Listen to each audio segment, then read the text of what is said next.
Michael அதிதூதரை நோக்கி அனுதின ஜெபம்.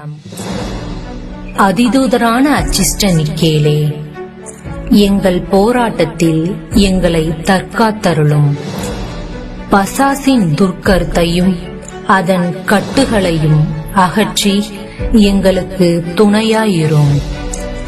தாழ்மையான எங்கள் மன்றாட்டை கேட்டு சர்வேஸ்வரன் பசாசுக்கு கற்பிப்பாராக.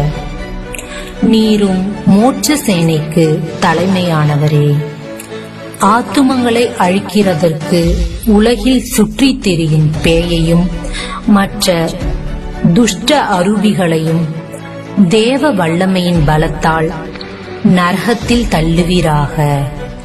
எங்களோடு எப்போதும் துணையாய் வருவீராக. எங்களுக்காக மன்றாடுவீராக. ஆமென்.